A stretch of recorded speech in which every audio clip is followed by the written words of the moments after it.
Assalamualaikum warahmatullahi wabarakatuh. Halo, selamat siang Sobat Ginpes semuanya. Salam sejahtera bagi kita semua. Kembali lagi bersama saya Sutri Jaya dari CGS CMB Schools Indonesia. Nah, kali ini di kelas pasti ya, kelas pasti edisi kelas pasti syariah dan juga bertepatan dengan bulan inklusi pasar modal ya, bulan inklusi keuangan khususnya di pasar modal. Nah, ini kita di sesi kali ini kita akan coba sharing ataupun diskusi mengenai mencermati laju positif saham syariah ya. Jadi memang saat ini perkembangan pasar modal syariah cukup lumayan baik, bagus performanya dan coba kita cermati ya saham-saham syariah dan perkembangannya seperti apa. Nah, di sini saya juga informasikan kepada sobat-sobat Kinpes yang join pada siang hari ini baik itu yang di Zoom ataupun yang di Facebook ya.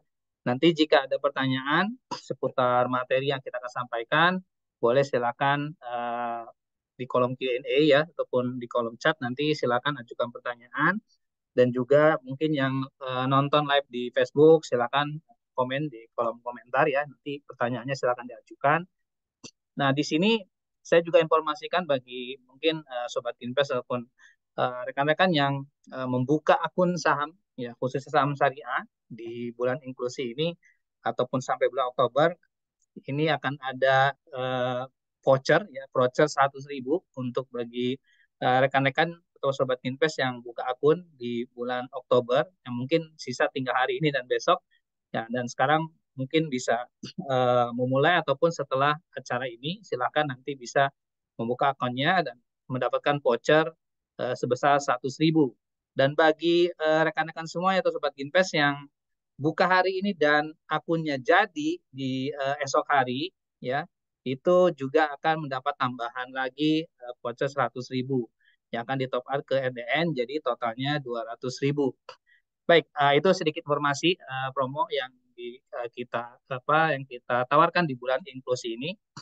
Baik, di sini saya tidak sendiri, saya bersama Mas Dery dari Bursa Efek Indonesia dari divisi Pasar Modal Syariah, yang mana memang ini menjadi mitra kami yang sudah lama untuk barang edukasi dan inklusi khususnya di pasar modal syariah. Kita sapa Mas Dery. Assalamualaikum Mas Dery. Waalaikumsalam warahmatullahi wabarakatuh, Mas. Bagaimana kabarnya? Alhamdulillah baik. Mas Dery sehat ya? Sehat, Alhamdulillah. Baik, Mas Dery. Di sesi kelas pasti kali ini ya, kelas pasti syariah, itu kita akan coba membahas melihatlah ataupun gambaran perkembangan gitu ya, perkembangan saham-saham syariah seperti apa gitu ya. Memang lajunya kalau saya lihat masih positif gitu ya. Dan mudah-mudahan ini masih bisa menjadi referensi bagi sobat-sobat Ginpes, baik itu yang sudah lama jadi investor ataupun yang belum jadi investor ya. Jadi gambaran ke para investor untuk melihat potensinya saham-saham syariah itu seperti apa. Baik, mungkin di sini Mas Dery untuk mempersingkat waktu, nah, waktunya memang kita kasih 1 jam. Oke. Mudah-mudahan Insya Allah cukup. Jadi Insya Allah. silakan waktu dan tempat saya silakan ke Mas Dery sepenuhnya. Oke, siap. Baik, Bismillahirrahmanirrahim. Assalamualaikum warahmatullahi wabarakatuh. Rekan-rekan semua, Alhamdulillah. Terima kasih banyak, Mas Sutrisna, atas kesempatannya dalam kegiatan Pasti Paham Investasi.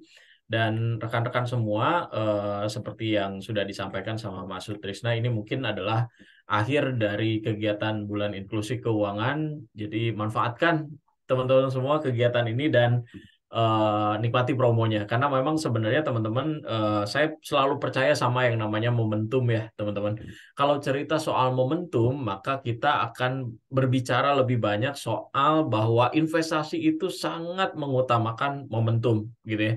Jadi kalau teman-teman semua, kita bicara soal uang, ini sebenarnya ketika teman-teman melihat ada peluang gitu ya, bagaimana uang bisa berkembang, harusnya teman-teman jadi sangat tertarik gitu ya, karena memang kita nggak akan bisa lepas dari uang gitu ya. Sayangnya teman-teman semua, kenyataannya adalah tidak semua orang gitu ya percaya sama momentum, untuk memaksimalkan momentum, dan masih banyak di antaranya yang justru terjebak gitu ya, terjebak dalam permasalahan keuangan.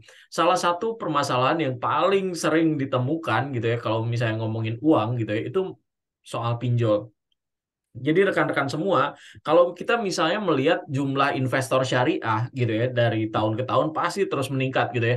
Bahkan sebenarnya tahun 2012 anggaplah sekitar ya 11 tahun atau 12 tahun yang lalu gitu ya, jumlah investor syariah masih 500 orang gitu ya. Sekarang mungkin alhamdulillah udah 130 ribuan orang. Tetapi sebenarnya teman-teman, peningkatan yang sebesar itu gitu ya, bukan berarti bahwa kita cepat puas. Kenapa? Karena kenyataannya adalah banyak sekali gitu ya masyarakat yang masih terjebak dalam masalah keuangan.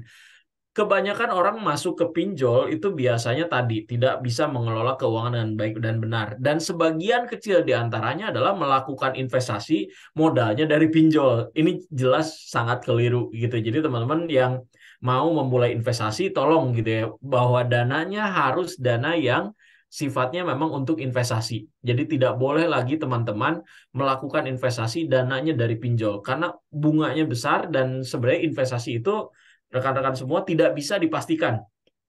Beberapa investasi itu tidak bisa dipastikan, gitu ya. Kalau misalnya ada kok investasi yang bisa dipastikan, misalnya sukuk gitu ya, tapi ya tadi gitu ya, sebaran risikonya masih tetap ada gitu ya. Contohnya apa? Misalnya kalau tingkat inflasinya meningkat, itu adalah salah satu risiko ketika kita punya produk fixed income gitu ya. Dan teman-teman bisa melihat bahwa salah satu yang mengerikan lagi adalah masalah judi online. Teman-teman semua kalau misalnya kita lihat di IHSG sekarang gitu ya 6.800, 6.900 atau pernah sampai ke 7.000, alhamdulillah gitu ya. Udah sampai ke 7.000, ini sebenarnya kita tidak bisa berpuas diri karena sebenarnya potensinya besar banget kalau tidak ada judi online. Bayangkan teman-teman, judi online itu memberikan dampak yang luar biasa. Kenapa? Karena perputarannya itu sampai 350 triliun setahun gitu ya. Jadi ini ada data yang saya dapatkan 350 triliunan per tahun gitu ya. Dan sebenarnya uangnya nggak kemana-mana gitu ya. Uangnya tuh nyampe ke negara lain di Filipina dan Kamboja. Jadi menurut saya teman-teman daripada main judi online, mending teman-teman belanja aja deh, habisin aja di pasar. Beli itu checklist tuh ya ya apa namanya istilahnya wishlist yang ada di Tokopedia atau di Shopee dibelanjain aja mendingan daripada mainin judi online. Kenyataannya ini berat. Kenapa? Karena kalau belanja perputarannya uang itu terjadi gitu ya. Tetapi kalau judi online perputaran uangnya ini hilang gitu ya. Jadi teman-teman daripada ekonominya nggak muter gitu ya, bayangin kesempatan ekonomi muter 350 triliun per tahun hilang gara-gara judi online. Ini yang sebenarnya kita nggak pengen banget ini kejadian. So teman-teman, baiknya ketika ada orang yang terkena masalah judi online, tolong coba berhentikan lah gitu ya. Atau misalnya kena pinjaman online gitu ya, oh teman-teman tolong segera gitu ya perbaiki, beresin. Jangan lagi mengakses judi online atau pinjaman online gitu. Kalau misalnya teman-teman mau memperbaiki keuangan, hilangkan masalah-masalah ini dulu gitu ya. Persiapan buat investment terutama syariah juga sama. Jadi tidak boleh punya beban yang tinggi dulu, terutama beban apa namanya kredit atau utang yang sifatnya konsumtif. Ini berat sekali gitu ya. Nah, hal-hal seperti ini sangat wajar karena memang jumlah apa namanya atau tingkat literasi kita itu memang masih sangat rendah. Dengan tingkat literasi kita yang cuma 4% gitu ya, wajar kalau misalnya banyak masyarakat yang tidak paham soal investasi gitu ya.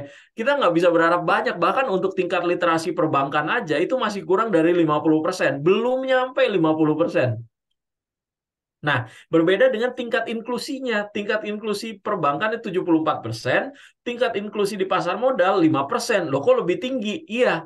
Jadi orang banyak yang mengakses produknya tetapi tidak memiliki literasi yang cukup. Jadi sangat wajar ketika orang ketika investasi merasa gagal. Padahal sebenarnya karena memang tidak terliterasi terlebih dahulu. Nah, lewat forum-forum seperti ini gitu ya, acara-acara seperti ini kita coba luruskan bagaimana sih sebenarnya cara melakukan investasi dengan baik dan benar gitu ya.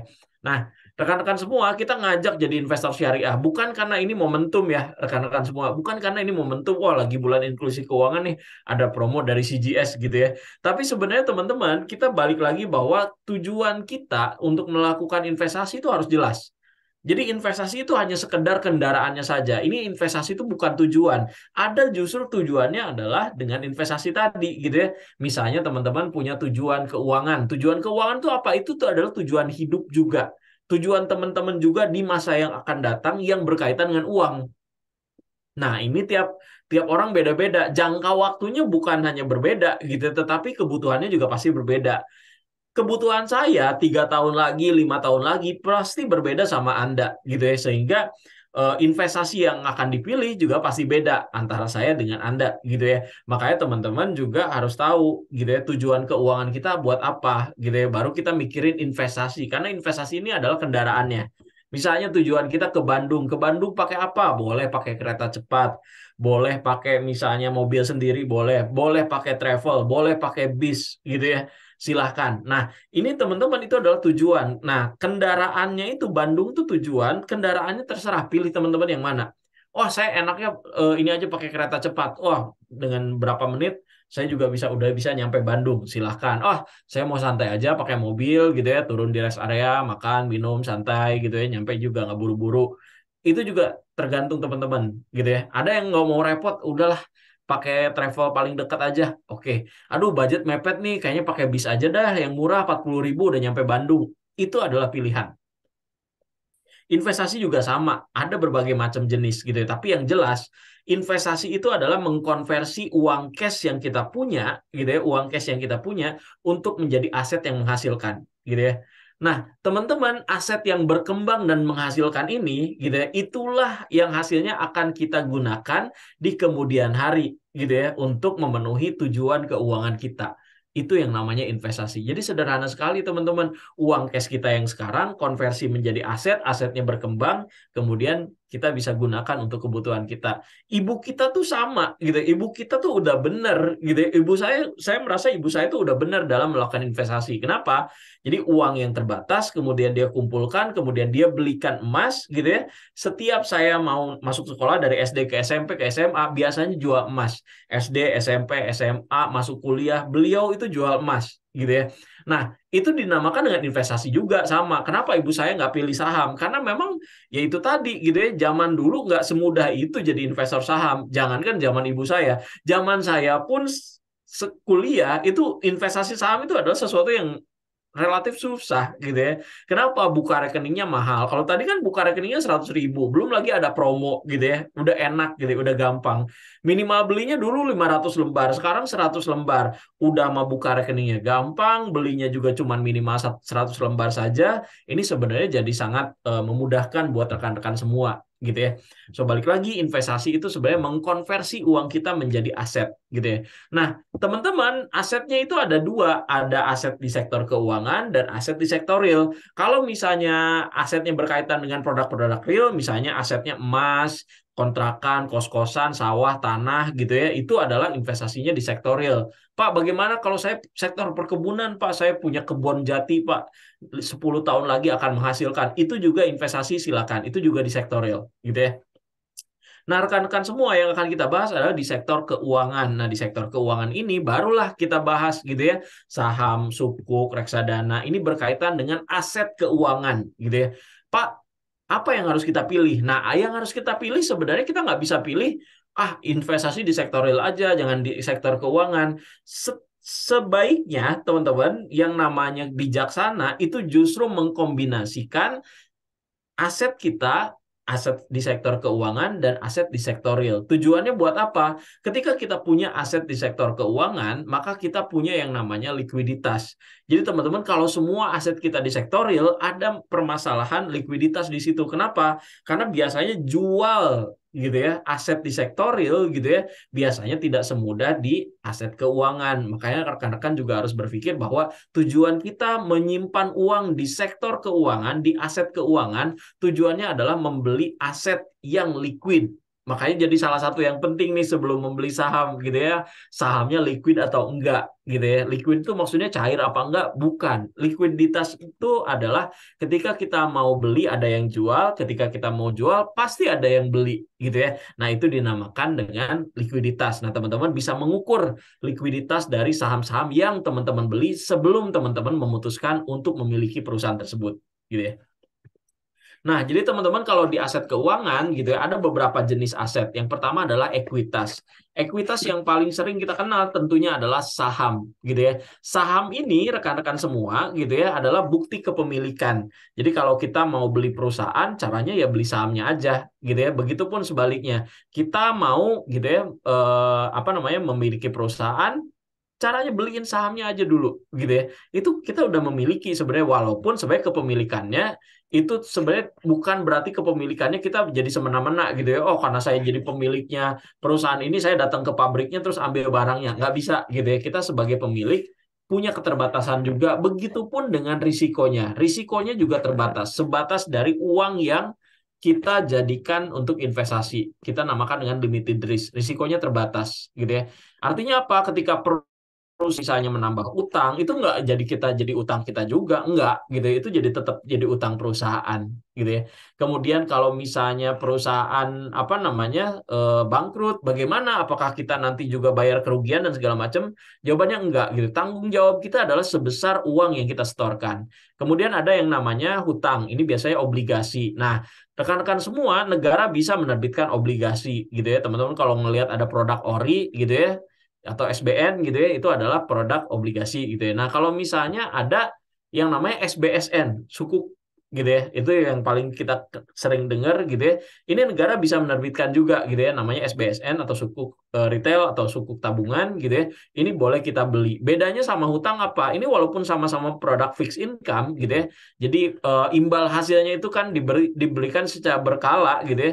Ini sebenarnya teman-teman beda dari sisi akadnya. Kalau hutang, obligasi gitu, itu hanya pinjam meminjam uang gitu ya. Jadi kita yang membeli obligasi adalah kita meminjamkan uang kepada penerbit dan nanti akan diberikan yang namanya bunga atau kupon gitu ya. Sedangkan kalau sukuk sifatnya adalah pembiayaan. Produk yang dipakai adalah pembiayaan, ada underlying asetnya dan lain sebagainya gitu ya. Tapi yang jelas teman-teman semua sama-sama fixed income. Jadi artinya misalnya pembagiannya berkala nih gitu ya. Setiap 3 bulan misalnya, setiap 3 bulan dapatnya berapa gitu ya. Atau setiap 6 bulan ya, pokoknya berkala gitu ya. Dan teman-teman itu udah pasti, apalagi kalau misalnya sukuknya diterbitin oleh negara, itu pasti imbal hasilnya dapat anggaplah 6% gitu ya. Dalam misalnya apa namanya dalam 3 bulan dapat 1,5% misalnya gitu ya. Dan 1,5% ini teman-teman apa namanya pasti akan dibayarkan. Kenapa? Karena memang produk ini dijamin oleh undang-undang kalau diterbitkan oleh negara gitu ya. Nah, teman-teman udah tahu ada saham, ada sukuk, ada obligasi, nah ada juga yang namanya reksadana. Nah, reksadana ini sifatnya adalah kayak kita sebenarnya datang ke orang yang ahli atau manajer investasi. Kalau kita beli saham sebenarnya kan kayak kita beli buah gitu ya, buah apel, buah melon, buah anggur, buah jeruk gitu ya. Kalau reksadana kayak kita beli rujak. Ini sebenarnya kita tinggal cari tukang rujak yang cocok sama kita gitu ya. Terus kita tinggal bilang rujak yang kayak gimana, pedas, sedang-sedang aja, atau nggak pedas sama sekali. Sama ketika kita cari reksadana, reksadana saham ada, berarti 80% produknya isinya saham. Reksadana pendapatan tetap, fixed income gitu ya. Nah, bisa jadi 80% diantaranya adalah hutang atau obligasi gitu ya, efek bersifat utang atau misalnya sukuk gitu ya. Kemudian ada yang campuran, sedang-sedang aja, ada yang pasar uang. Itu sebenarnya tergantung reksadananya yang Anda pilih yang mau seperti apa, itu juga sesuai kebutuhan. Oh, saya udah investasi saham banyak nih gitu ya. Sebagian saya taruh di sukuk, sebagian taruh di reksadananya pasar uang gitu. Itu mungkin gitu ya. Ah, saya karena masih muda gitu ya, ngapain gitu ya, saya beli saham banyak-banyak aja, beli saham, beli reksadana, reksadananya juga reksadana saham, silahkan.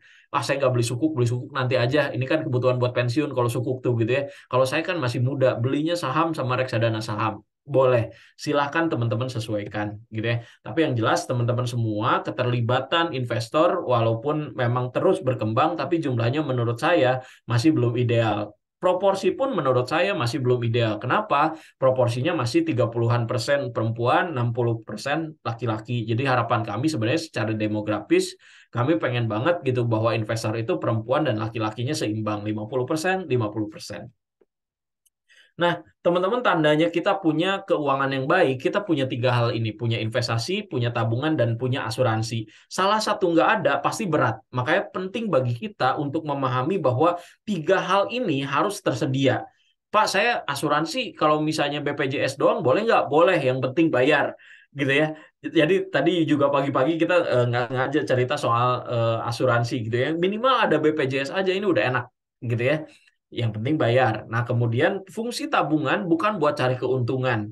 Banyak yang keliru, oh banyak menabung pasti untung. Maksudnya pasti untung bukan untung dari perbankannya. Pasti kita bisa melakukan banyak hal dengan uang tabungan.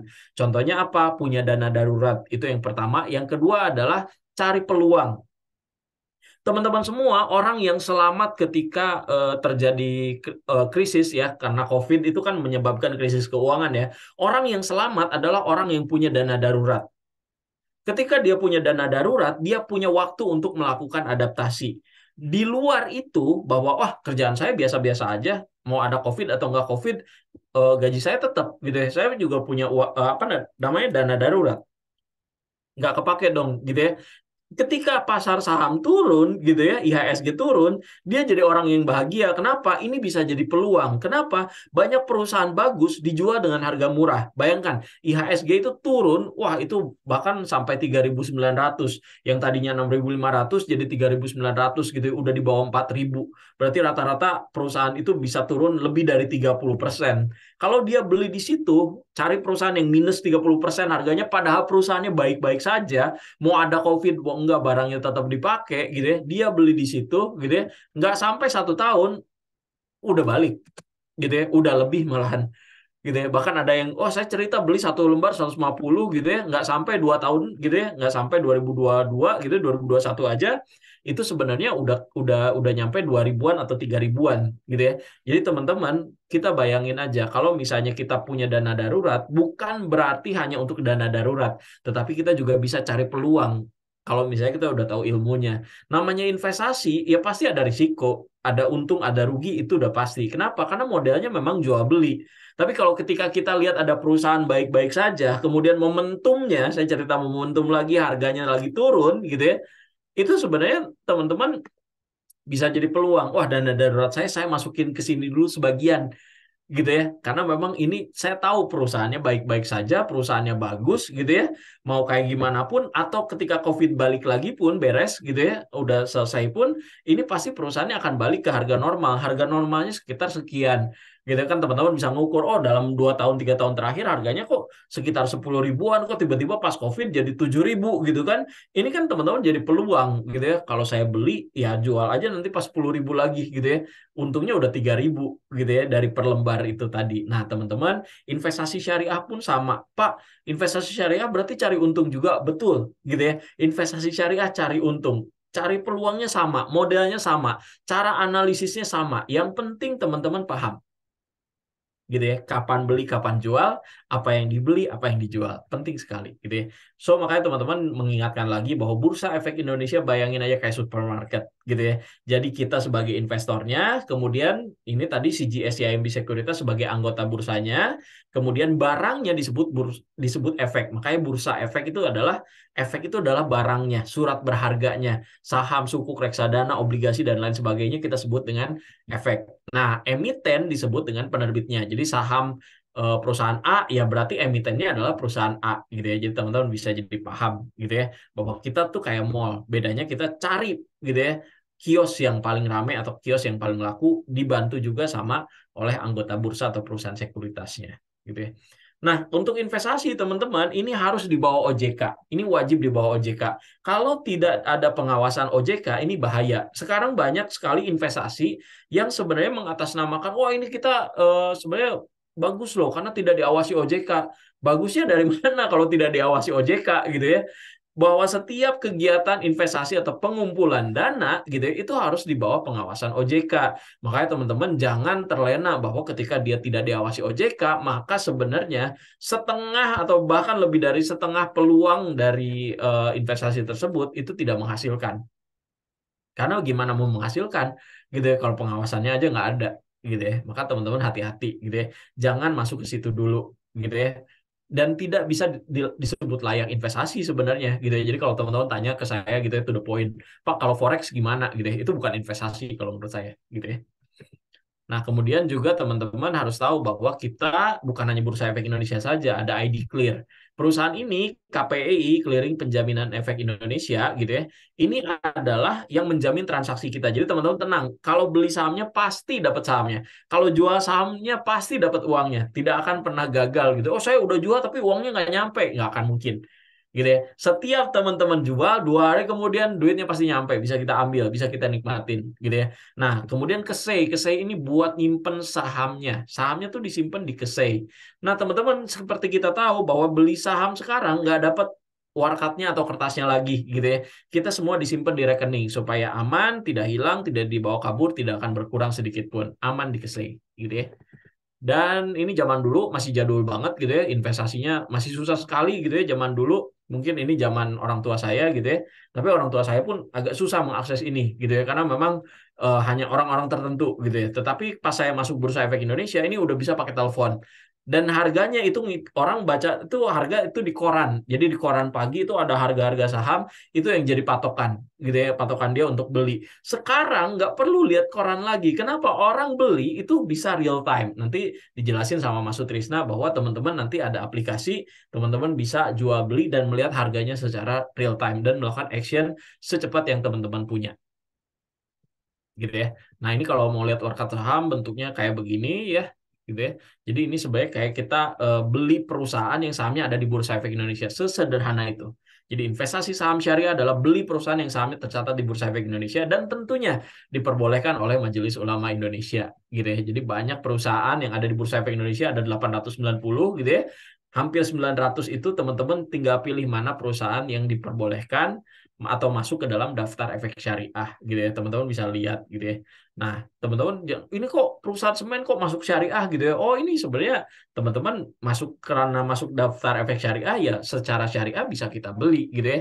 Jadi bukan hanya makanan dan minuman tapi banyak sekali sektor bisnis yang sebenarnya tidak bertentangan dengan prinsip syariah. Banyak teman-teman semua ini adalah jenis-jenis sahamnya. Dan yang paling sebel orang untuk bicara soal pasar modal biasanya soal indeks gitu ya. Ini sebenarnya sederhana teman-teman. Jadi kalau kita nonton kayak gini teman-teman jangan panik dulu kan atau jangan langsung dipindahin dulu. Teman-teman sebenarnya ini itu gampang cara bacanya. Ini sebenarnya adalah kompas orang untuk membeli atau menjual saham gitu atau untuk mengukur kinerjanya atau untuk memantau gitu ya aset yang kita punya gitu ya. Bahkan di TV pun bisa gitu ya. IHSG sekarang ini angka yang paling besar. Biasanya orang males nonton kayak gini karena banyak angka. Nah, kita bedah nih, angka yang paling besar 5592 ini sebenarnya adalah IHSG, Indeks Harga Saham Gabungan. Kita nggak perlu tahu gimana cara ngitungnya, gitu ya, karena ini dihitungin sama mesin, gitu ya. Atau metode, model perhitungan atau rumusan perhitungannya. Ini urusan orang-orang statistik aja, gitu ya. Ini urusan orang data. Yang jelas adalah kita bisa konsumsi informasi ini adalah dari segitiganya. Jadi bukan angkanya 5592 saja, tetapi lucu justru lebih ke segitiganya ini. Segitiganya warna hijau. Oh, berarti rata-rata harga saham lagi naik gitu ya. Kalau saya punya sahamnya, saya akan ngecek berapa persen kenaikannya gitu ya. Ini kalau IHSG naiknya 0,01%, saham saya naik 1,5%, itu seneng. Kenapa? Karena kenaikan saham saya lebih tinggi daripada rata-rata IHSG, rata-rata semua saham yang ada di Bursa Efek Indonesia gitu ya. Jadi emang teman-teman jadi tenang gitu ngelihatnya gitu ya. Ini kalau misalnya hijau ya berarti rata-rata harga saham sedang naik. Kalau segitiganya kebalik warna merah berarti rata-rata harga saham sedang turun gitu ya. Waktunya buat beli. Jadi kalau lagi waduh IHSG lagi merah, orang tuh bilangnya selalu gini, IHSG lagi merah, duitnya lagi nggak ada gitu ya. Jadi ketika harganya merah atau misalnya harganya lagi turun gitu ya, yang ingin kita lakukan adalah punya duit cash dan kita beli perusahaan-perusahaan yang sebenarnya kita yakin ini bagus kok gitu ya. Untuk taruh 3 bulan, 6 bulan, 1 tahun, ini perusahaan misalnya ada kemungkinan balik lagi kok ke harga harga wajarnya gitu ya. Itu yang orang-orang pikirkan. Jadi teman-teman kalau ngelihat kayak gini jangan shock dulu bahwa ini sebenarnya gampang kok gitu ya. Yang bawah itu adalah nama perusahaan yang bisa kita beli gitu. Ada ADRO, BTN, PTPP, ICBP gitu ya. Nah, harga di bawah itu angka di bawahnya adalah harganya.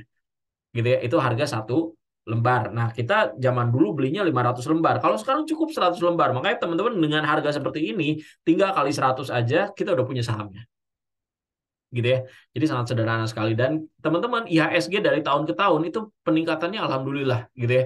lumayan gitu ya. Kalau boleh dirata-ratakan setahun naik 10% lah. Bahkan kita juga pernah sampai all time high ya, 7.300 tuh udah pernah nyampe gitu ya. Tetapi teman-teman semua ketika sekarang lagi turun gitu ya, entah karena perang, entah karena memang apa namanya the Fed naikin suku bunga, atau kita juga ikutan naikin suku bunga juga sehingga orang pada lari juga keluar gitu ya, apa namanya dananya, ya nggak apa-apa, nanti juga pasti balik lagi kok gitu ya. Mereka juga pasti ada perubahan lagi kok. Ekonomi kita kok selalu berubah, bukan cuma kita doang, semua juga berubah. Makanya arus dana tuh ada yang keluar, ada yang masuk, itu adalah hal yang wajar. Tapi yang kita lihat adalah perusahaannya konsisten berkinerja baik atau enggak, penjualannya bagus atau enggak gitu ya. Jadi kalau teman-teman bisa menemukan perusahaan yang penjualannya konsisten, bagus, naik terus gitu ya, apalagi manajemennya baik gitu ya, kemudian apa namanya standarnya bagus gitu, governance-nya oke, ini kayaknya layak untuk dibeli gitu ya di masa-masa lagi turun kayak gini, ini peluang teman-teman gitu ya. Dan sebenarnya ada banyak indeks yang bisa dijadikan teman-teman patokan, ada 40-an indeks, dan saat untuk yang indeks saham syariah bahkan itu sudah ada 5 gitu ya, teman-teman bisa boleh pilih salah satunya. Bagaimana caranya? Buka rekening, hubungi teman-teman dari CGS gitu ya. Kemudian pelajari dulu, baru lakukan jual dan beli. Baru lakukan jual beli. Jadi teman-teman nggak usah takut gitu ya. Dan ini teman-teman nanti ketika buka rekening, teman-teman dapat SRE dan RDN. SRE ini gampangnya adalah subrekening efek untuk nyimpen sahamnya. Sedangkan RDN ini kayak dompet kita buat nyimpen uangnya. Jadi seolah-olah kayak kita misalnya punya dompet, bisa nyimpen saham dan bisa nyimpen uang gitu ya. Jadi teman-teman, ini adalah kepentingan teman-teman adalah ketika buka rekening, teman-teman itu dapat dompet. Kenapa harus buka rekening? Buat dapetin dompet, buat nyimpen sahamnya dan buat nyimpen uangnya gitu ya. Nyimpen sahamnya disebut SRE, nyimpen dananya disebut RDN, rekening dana nasabah. Berapa minimal belinya? 100 lembar saja gitu ya, satu lot 100 lembar. Tolong jangan disebut slot ya, ini kayak judi gitu ya, slot gitu ya. Padahal ini satu lot. Satu lot itu adalah 100 lembar. Ini minimal pembelian sahamnya. Dan berarti tergantung juga gitu, teman-teman mau beli saham yang harganya berapa. Kalau harganya 500 ya bisalah dengan budget 50.000 bisa beli saham gitu ya. Begitupun kalau misalnya, oh saya punya dong gitu ya, saya punya dong kepengenan untuk beli saham BUMN nih, tapi harganya 4.000, oh berarti kita minimal punya duitnya 400.000 gitu ya, kali 100 gitu ya. Jadi kalau ada harga saham berapa kali 100, itu adalah modal yang harus kita siapkan gitu ya. Nah, pasar modal syariah, pasar modal yang kita sudah jelaskan tadi, tapi tidak boleh bertentangan dengan prinsip syariah, baik pelaku pasar, mekanisme, infrastruktur, apalagi produknya. Jadi teman-teman ketika beli saham tuh boleh sebenarnya. Nah, yang tidak boleh adalah beli saham yang tidak syariah. Yang tidak syariah kayak gimana? Yang tidak masuk ke dalam daftar efek syariah. Jadi ada perusahaan-perusahaan yang harus memenuhi syarat untuk menjadi saham syariah. Nah, kita hanya boleh beli saham syariah saja.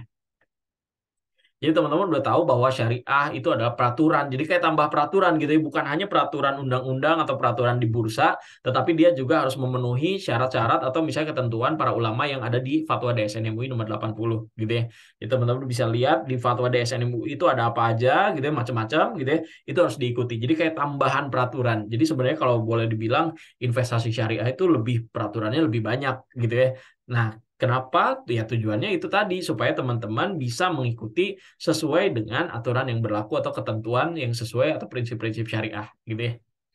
Nah, jumlah investor syariah alhamdulillah meningkat terus gitu ya. Kita senang sekali gitu ya. Dan jumlah apa namanya secara market cap juga sebenarnya kita di atas, selalu hampir di atas 50% semua ya. Dari market cap, numbers, jumlah sahamnya, kemudian volume, value gitu ya, apalagi frekuensi, yang paling banyak diperjualbelikan adalah saham syariah. Jadi sebenarnya tanpa embel-embel syariah pun gitu ya, tanpa kita jadi investor syariah pun kita udah beli ya produk-produk syariah juga gitu ya, saham-saham syariah juga. Makanya lebih baik ya sekalian aja kita jadi investor syariahnya gitu ya. Dan ini sebenarnya teman-teman sudah jadi pilihan banyak orang ya untuk sistem online trading syariah ini, karena memang ini tidak ada margin atau tidak ada buying powernya. Atau misalnya teman-teman ini sifatnya cash basis. Punya duit 1 juta, hanya bisa transaksi 1 juta. Jadi kita tidak akan pernah punya utang dari kegiatan investasi. Sedangkan kalau di akun yang reguler, ini bisa kemungkinan kita bisa meminta pinjaman. Jadi kalau kita punya duit 1 juta, minta pinjaman dong gitu ya. Nah, ini tergantung haircut dari setiap sahamnya itu berapa gitu ya. Nanti teman-teman bisa pikirkan lebih baik. Tapi saran saya lebih baik kalau misalnya punya uang berapa, ya sejumlah uang itulah yang bisa kita investasikan. Keuntungannya tadi udah teman-teman tahu, dividen dan capital gain, ini keuntungan saham gitu ya. Ini akadnya by al musawamah, bisa dijadikan mahar, bisa dihibahkan atau dihadiahkan, bisa diwariskan dan bisa diwakafkan gitu ya. Nah, untuk SOTS, sistem online trading syariah, ini adalah aplikasi untuk teman-teman beli saham sesuai dengan prinsip syariah gitu ya. Nanti dijelaskan sama Mas Sutrisna. Dan ini juga teman-teman, kalau menurut saya kalau udah selama kita muda, wah pokoknya hajar-hajar terus deh investasi yang memberikan keuntungannya optimal gitu ya. Nah, nanti kalau misalnya di satu titik tertentu kita udah nggak punya apa namanya, nggak punya tenaga lagi dan lain sebagainya, kita bisa beli sukuk gitu ya. Jadi nanti kalau saya rencana saya pensiun juga gitu. Seandainya saya pensiun terus saya bisa ngumpulin aset 2 miliar, kayaknya mungkin dengan secara rata-rata gitu atau secara apa namanya? Secara kita lihat bahwa pengeluaran kita juga anggaplah sekitar segitu-segitu aja gitu ya dengan nilai yang relatif gitu ya, maka 2 miliar tuh saya berani pensiun gitu ya. Kalau saya punya 2 miliar kemudian juga nggak punya biaya pendidikan gitu ya, nggak bayar biaya pendidikan anak dan nggak ada biaya-biaya lain-lainnya, nggak ada beban cicilan dan lain sebagainya, udah selesai gitu masa pensiun saya. Nah makanya lebih baik 2 miliar ini saya masukin ke sukuk. Nah ini dapatnya 9,5 juta secara rata-rata tiap bulan gitu ya. Ini seneng banget kalau misalnya saya bisa mengumpulkan dana untuk investasi sebesar ini gitu ya. Ini teman-teman, kita juga insya Allah gitu ya. Semoga tahun 2023 ini kita dapat the best Islamic capital market lagi, karena dari 4 tahun yang lalu kita sudah menghentikan dominasi gitu ya Malaysia gitu, karena memang boleh dibilang kalau orang gitu ya sering apa namanya kalau ngomongin syariah selalu Malaysia atau negara Timur Tengah gitu, padahal sebenarnya untuk pasar modal syariah kita alhamdulillah sudah sangat maju gitu ya, dan itu pun diakui gitu ya. Nah, ini sebenarnya teman-teman ada buku-buku yang saya baca, dan teman-teman jangan sampai berhenti baca buku karena ini penting banget, apalagi baca-baca informasi tentang saham yang teman-teman punya gitu ya. Untuk dapetin informasi mengenai apa namanya, mengenai Bursa Efek Indonesia dan perkembangannya, teman-teman bisa install juga IDX Mobile. Jadi teman-teman selain aplikasi punya CGS, teman-teman juga punya aplikasi IDX Mobile. Jadi kelihatan banget ya kalau di handphonenya. Oh keren gitu aplikasi-aplikasinya ya. Ada aplikasi buat beli saham ya dari CGS, ada IDX Mobile. Oh untuk dapetin informasi dan segala macamnya gitu ya. Teman-teman pasti ngerasa nyaman banget gitu ya. Apalagi kalau punya iPhone 15 gitu ya, ini teman-teman harus punya gitu ya. Itu aja teman-teman yang bisa saya sampaikan. Semoga bermanfaat dan alhamdulillah apa namanya penjelasan ke teman-teman semua. Terima kasih banyak. Saya kembalikan kepada Mas Sutrisna. Wassalamualaikum warahmatullahi wabarakatuh. Waalaikumsalam warahmatullahi wabarakatuh. Baik, terima kasih Mas Dery atas pemaparan dan sharingnya. Oke, eh, memang kalau pasar modal syariah ini apa ya, produk yang memang sebetulnya ya kita juga pasar modal kita juga nggak baru-baru banget gitu ya, sudah lumayan lama ya Mas Dery ya. Jadi memang eh, mungkin belum informasinya belum merata lah masyarakat kita mengenal produk instrumen ini. Nah, makanya ada edukasi seperti ini mudah-mudahan bisa menjangkau ya, apalagi era digital seperti ini bisa rekan-rekan yang di Papua, yang di mungkin di Sulawesi atau di mana di luar Jawa itu bisa terinformasi dengan baik. Baik, Mas Dery, mungkin sebelum ke pertanyaan ya, memang apa ya, kalau kita melihat sekarang di apa di investor syariah gitu ya. Nah, sebetulnya memang kalau kecenderungan itu, kalau tadi data ada sedikit data demografi ya, Kang Dery ya, Mas Dery ya. Ya, Jadi memang sebetulnya produk yang pasar modal syariah itu masih dominannya tuh milenial ya, kalau kita melihat umur ya, kalau nggak salah ya, gitu ya.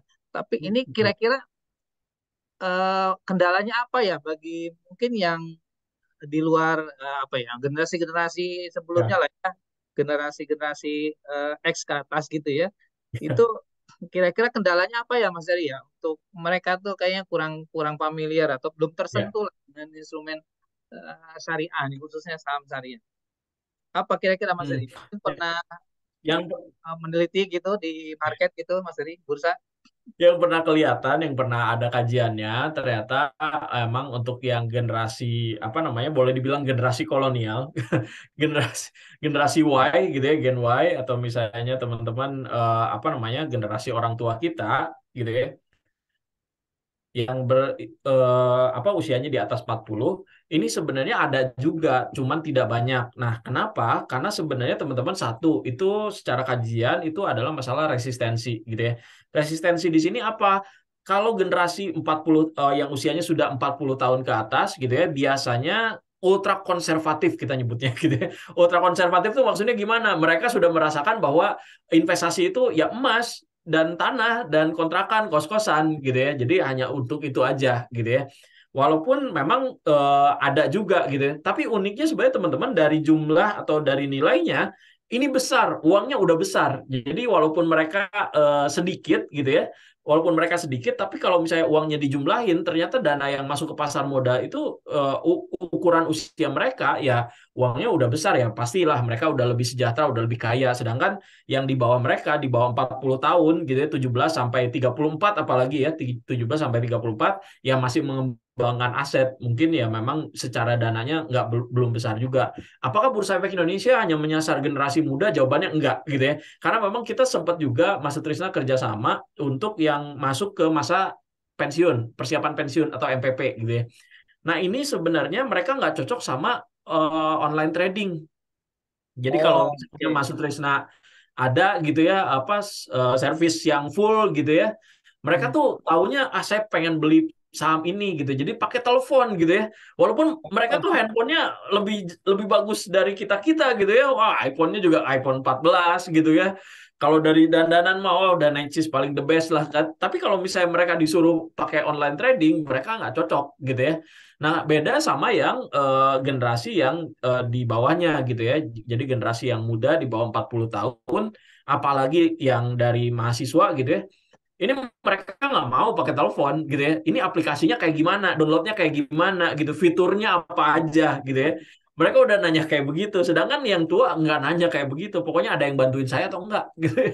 Jawabannya emang sangat berbeda gitu dan kita sebenarnya ngajak juga CGS kalau misalnya apa namanya ada yang sistemnya yang full service semacam itu maka kita bisa datang ke beberapa kegiatan yang sifatnya untuk masa persiapan pensiun dan lain sebagainya. Walaupun sebenarnya udah nggak cocok lah masa persiapan pensiun masuk ke saham, tapi mereka tuh semangatnya luar biasa dan mereka berani gitu ya. Kalau udah dikasih tahu, udah paham, tapi yang mereka satu itu nggak mau ribet. Tapi nggak mau ribetnya beda. Kalau misalnya orang tua nggak mau ribetnya adalah nggak mau ribet belajar gitu ya, online trading, pusing gitu, banyak angka gitu ya. Kalau yang muda nggak mau ribetnya dalam artian nggak mau pakai telepon dan segala macam ya, pokoknya ada internet saya bisa transaksi itu aja. Jadi perbedaan karakter ini ya memang ada di Bursa Efek Indonesia gitu ya. Kami berharap gitu ya yang 40 tahun ke bawah ini gitu ya, yang sekarang lagi ngembangin aset, mungkin dalam tahun-tahun ke depan aset mereka udah jauh lebih besar dan boleh dibilang semoga dengan semakin banyaknya investor, perekonomian kita jadi jauh lebih baik karena orang yang sejahteranya juga tambah banyak. Gitu, Mas. Iya, oke. Itu justru alhamdulillah di kita di GCIMB, Mas Dery, kita udah akomodir lah untuk segmen yang seperti itu ya, yang memang yang perlu pendekatannya berbeda gitu ya, perlu harus di ngobrol dulu, komunikasi dulu sebelum transaksi kayak gitu ya, ataupun harus Betul, di betul. kayak semacam ngobrol gitu ya, advice gitu ya. Memang saya ya, di kita alhamdulillah sih sudah kita fasilitasi itu. Ya, Ada mudah-mudahan ya? Oh, uh, alhamdulillah. ke semua segmen lah. Jadi segmen untuk yang milenial ataupun yang milenial ke atas gitu ya, ya kita insya Allah sudah kita siapkan lah. Gitu. Oke, Bagus. memang ini jadi kalau kita melihat sih Mas Dery, kalau kalau isu-isu sentimen negatif itu masih ada nggak Mas Dery? Perihal stigma-stigma negatif itu masih masih masih ada nggak sih di apa di masyarakat mungkin di kalau di kota-kota mungkin sudah teredukasi lah ya. Kalau di daerah-daerah nih Mas Jadi kan sering keliling ke mungkin ke Sumatera lah gitu ya, ke Kalimantan gitu Ya, ya. Itu stigma negatif tuh kalau di daerah-daerah khususnya itu masih ada nggak Mas Dery? Kalau ya. di daerah. Beberapa ke beberapa daerah, alhamdulillah saya udah masuk ke beberapa daerah juga dan sebenarnya kalau stigma negatif itu alhamdulillah sudah berkurang gitu ya. Yang masalah adalah sebenarnya yang di daerah ini ya mereka jadi punya stigma negatif atau boleh dibilang trauma gitu ya, itu gara-gara mereka masuk kena investasi bodongnya. Itu yang membuat mereka trauma lagi untuk belajar investasi gitu ya. Kalau zaman dulu di awal-awal mungkin yang trauma ini masih sedikit karena saingan kita yang investasi bodong itu ini belum banyak gitu ya. Nah, begitu ke daerah-daerah, ini orang udah nggak mau lagi gitu ya, udah kena kripto, udah kena forex gitu ya, dan itu pun bodong semua, udah kena robot trading dan segala macamnya. Itu di daerah tuh banyak. Saya nggak ngerti kenapa di daerah bisa mengakses robot trading gitu ya. Kalau misalnya itu terjadi di Kelapa Gading lah, dulu kita kita punya punya cabang di Kelapa Gading ya, punya kantor perwakilan di Kelapa Gading. Wajar kalau di sana orang kena robot trading dan segala macamnya gitu ya. Tapi kalau misalnya di daerah mana deh yang jauh gitu ya, jauh dari Pulau Jawa gitu ya, entah di Sumatera yang paling ujung sekalipun, ini membuat kita stres. Kenapa? Kok bisa-bisanya penetrasi mereka itu sampai gitu ya ke daerah yang semacam itu gitu ya. Jadi para petani apa namanya kayak yang punya perkebunan sawit di situ kok bisa gitu ya.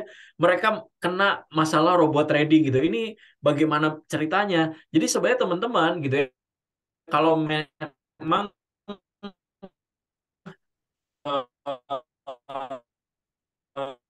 kita bisa jabarkan, ternyata nggak bisa investasi yuk di CGS saya pastikan nih ya gitu ya, kamu dapat berapa persen dalam 1 bulan. Nah itu nggak mungkin dilakukan sama Mas Sutrisna. Satu gitu ya, itu melanggar etik. Yang kedua emang nggak mungkin bisa dijanjikan juga kalau saham gitu ya, beli saham apapun nggak bisa dijanjiin Pak beli saham di harga sekian gitu ya, nanti Bapak akan untung sekian, itu nggak bisa. Walaupun nanti teman-teman dapat rekomendasi dari CGS, itu pasti ada disclaimer-nya gitu ya, ada disclaimer-nya juga, dan teman-teman harus ngikutin trading plan-nya juga gitu ya. Ketika teman-teman beli di harga segini, kemudian ternyata malah turun gitu ya, nggak sesuai dengan rencana di harga sekian gitu ya, teman-teman harus melakukan cut loss dan lain sebagainya. Itu harus disiplin, nggak bisa asal-asalan. Jadi selalu ada kemungkinan naik dan turun, ada disclaimer-nya juga. Nah kalau yang misalnya penipuan kayak begitu gitu ya, itu mah nggak ada etik, nggak ada apa, orang tujuannya nipu, etikanya gimana gitu ya, sehingga mereka menjadi begitu sadar, oh kerasa gitu ya, sayang banget ya duit yang udah kebawa pergi gitu ya, ketipu itu. Sebenarnya kalau masuk ke pasar saham kayaknya jadi jauh lebih menguntungkan buat mereka. Yang mereka ada sisanya tinggal penyesalan. Tapi nggak apa-apa, kita yang memang apa namanya udah melakukan edukasi darat, laut, dan udara lah boleh dibilang gitu ya. Mau online, mau offline, datang ke ini pun ya sudah selalu kita lakukan bahkan sejak dulu gitu ya. Jadi ya harapannya gitu sih Mas. Jadi walaupun apa namanya orang-orang yang menilai bahwa investasi haram itu udah mulai menurun, tapi sebenarnya masalah investasi bodong ini agak sulit gitu ya. Jadi negara yang apa namanya dikit-dikit haram ini ternyata pemain judi online-nya paling banyak, Mas. Ini memang agak-agak lain memang gitu ya di negara ini. Jadi ironi gitu ya, jadi yang ketuker. Iya. Oke, ya, Mas Dery, kalau dari di daerah ya, ataupun saat ini investor syariah yang apa ya totalnya masih 100 ribuan itu ya, itu sebetulnya dari mereka tuh ada semacam apa ya? Ya kita kan nggak tahu ya produk kita, ya kita tahu ada baru equity gitu ya, ada saham Hmm. syariah. Gitu ya. Apakah ada pernah permintaan gitu dari investor ataupun ada omongan gitu ya bahwasanya produknya tolong diperbanyak gitu ataupun ada inovasi lain apa gitu. Apakah ada pernah gitu Mas Dery kalau kalau misalkan para investor retail khususnya gitu ya. Ya. Sebenarnya mereka tuh sederhana. Rekan-rekan juga yang nonton ini pasti tahu ini sederhana banget yang namanya investasi gitu ya. Apalagi di saham aja udah 890-an gitu ya. Nanya produk lain tuh jarang gitu ya. Jadi kalau misalnya kita apa namanya datang ke daerah, kita fokusin aja di saham gitu ya. Penjelasan tentang suku dan reksadana mungkin ada, tapi cuma berapa persen. Mereka pun rata-rata nggak pernah tanya karena mereka bisa melakukan diversifikasi dengan baik gitu ya. Berapa dana yang apa namanya harus disiapkan gitu ya untuk mempunyai portofolio yang cukup aman buat mereka atau cukup bikin mereka jadi tenang gitu ya. Kadang-kadang saking masalah literasi ini kurang gitu ya, ada orang punya saham itu 80 saham. Itu gimana kontrolnya gitu ya. Jadi dia setiap direkomendasiin dia beli gitu ya. Padahal kan nggak semua harus dibeli gitu ya. Itu sampai 80 itu menurut saya berat gitu ya. Dan dia pun sebenarnya pada akhirnya banyak juga yang merah-merah gitu ya. Dia cerita kayak gitu. Jadi saran saya sebenarnya teman-teman Kalau misalnya kita lihat untuk service, kita fokuskan adalah pemahaman mereka terhadap sahamnya. Kalau mereka udah kenal saham aja dulu, ini sebenarnya udah paling bagus banget gitu ya. By teori pun sebenarnya teman-teman kalau mau ngembangin aset salah satunya di sini gitu ya. Dan teman-teman juga kalau ngeliat LHKPN calon wapres dan cawapres gitu ya, itu rata-rata ada yang punya di surat berharga. Nah, surat berharganya itu salah satunya kemungkinan besar adalah saham juga gitu ya. Ada satu cawapres yang nggak punya di surat berharga gitu ya. Ya, kita lihat. Tapi yang lain yang udah pada senior ternyata punya tuh surat berharga. Itu bisa jadi saham, sukuk, reksadana gitu ya. Itu masuknya ke surat berharga. So teman-teman ini tadi kalau misalnya apa namanya dilihat dari 130.000 orang ini, mereka sih nggak pernah nanya yang aneh-aneh gitu ya. Bahkan fiturnya aja mereka masih belajar gitu ya. Yang paling kita fokuskan adalah kita sederhanakan bahwa ini tuh sebenarnya mudah gitu ya. Orang begitu lihat online trading biasanya shock duluan gitu. Waduh, angka semua. Padahal ini tuh sebenarnya gampang. Jadi sedikit demi sedikit dijelaskan bahwa ini sebenarnya gampang kok gitu ya. Ya, berarti dengan produk yang saat ini yang existing yang ada itu sudah cukup lah bagi investor kita ya, Hmm. khususnya di yang retail gitu ya. Betul. Jadi memang saat ini ya mungkin PR kita ya harus lebih gencar lagi literasi gitu ya, literasi dan inklusi. Nah, Mas Jadi, kalau strategi dari otoritas atau dari ADX itu untuk tahun depan kira-kira ada apa strategi apa yang mungkin Hmm. untuk apa ya? Ya penetrasi ke market tentunya gitu ya untuk mempercepat lah gitu ya. Apa yang kira-kira langkah-langkah dari IDX Mas dari mungkin bisa dibocorkan sedikit apa yang akan dilakukan mungkin di tahun 2024 ya karena ini udah Oktober tinggal Desember November Desember kita nanti akan coba melihat nih strategi dari otoritas seperti apa dari bursa gitu ya. Nanti mungkin kita bisa sinergikan lah gitu dengan kami sebagai Ya. perusahaan sekuritas. Untuk corporate pasti kita mengeluarkan produk baru. Jadi yang nanya produk itu biasanya corporate ya, gitu ya. Yang Ya, nanya produk baru itu corporate gitu ya. Kalau untuk retail satu, kita pasti lebih ekspansif lagi gitu ya. Kalau yang ditanya kemarin adalah ETF Gold gitu ya untuk yang apa namanya corporate itu karena memang ada permintaan dari BPKH juga kalau nggak salah gitu ya. Jadi ini mungkin bisa dicari juga gitu ya alternatifnya atau bisa bisa ikutan juga gitu ya untuk coba bikin ETF gitu ya. Kemudian juga untuk yang retail ini pasti lebih ekspansif. Kenapa? Karena memang eh, kita sadar bahwa sebenarnya orang yang punya pemahaman pasar modal dan mau berbagi itu sedikit gitu ya. Jadi sebenarnya kita sekarang sudah menyiapkan satu pilot project gitu ya yang kita akan beres di Oktober dan akan kita aplikasikan secara masif di tahun depan itu duta pasar modal syariah gitu ya. Jadi kalau untuk kegiatan yang syariah, duta pasar modal pun ada, kita juga bikin duta pasar modal syariah. Tujuannya satu, biar orang itu ekspansif juga gitu ya, buat untuk ngajak-ngajakin orang buat investasi. Karena yang investasi bodong itu mungkin jumlahnya lebih banyak daripada orang yang punya WPPE gitu ya. Kan WPPE itu sedikit kalau menurut saya ukuran buat Indonesia yang negaranya segede gini gitu ya. WPPE itu sedikit. Dan ini juga pasti terpusatnya banyaknya di mana? Di Pulau Jawa gitu ya. betul, Gimana betul. di Sumatera, Kalimantan, Sulawesi dan segala macamnya gitu ya. Nah, untuk sementara sambil mendorong orang untuk punya gitu ya WPPE tersebut, nah kita bikin satu duta pasar konsep duta pasar modal untuk meningkatkan literasi dan inklusi mereka gitu ya. Itu di retail gitu ya. Jadi kita memang bakal lebih ekspansif banget dan semoga tidak ada COVID lagi. Karena memang kalau misalnya ada COVID, kita udah nggak bisa bergerak. Kita cuma ngarepin bagaimana kegiatan online ini bisa efektif.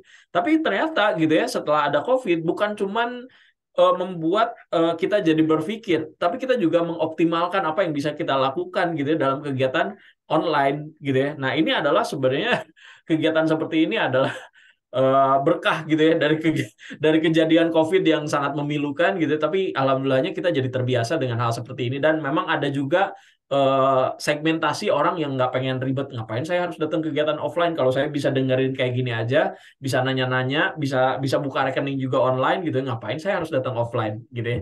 Itu ada segmentasinya gitu ya. Oke, baik. Terima kasih Mas Dari. Ini sharingnya yang luar biasa. Alhamdulillah. Jadi kita tahu ya. Jadi bahwasanya apa yang akan dilakukan bursa nanti untuk tahun depan ternyata ada produk baru lagi ya ETF Gold. Memang itu kayaknya demand dari corporate ya. Ada Betul. permintaan menarik juga nih mungkin ya kalau ya saat ini memang fatwanya juga sudah ada ya Mas Dari ya. Baru Makanya kemarin diresmikan. jadi kalau investor syariah tuh kadang suka antipati kan. Jadi kadang-kadang nanya tuh ada landasan hukumnya enggak kan kadang gitu ya. Insya Allah jadi fatwanya sudah keluar ya Mas Dery ya dan Betul, sudah betul. launching juga yang mengenai ETF syariah. Ya mudah-mudahan ini menjadi apa ya semacam kayak trigger lah bagi investor kita, investor syariah khususnya ya untuk bisa ya menambah jumlah lah investor syariah kita. Baik Mas Dery, saya ucapkan terima kasih sekali lagi atas Banyak. waktu dan sharingnya di bersama kami si GCMB Sekuritas Indonesia di kelas pasti. Insya Allah mudah-mudahan berkah dan manfaat untuk semuanya, Mas Dery. Terima Amin. kasih, Mas Dery, atas waktunya. Terima banget, Sampai Mas. ketemu lagi, Mas Dery. Baik, oke. Sobat-sobat Ginpes semuanya, di sesi kedua, ya saya akan menyampaikan mengenai eh, sebelum ke ini ya, simulasi ya, simulasi transaksi.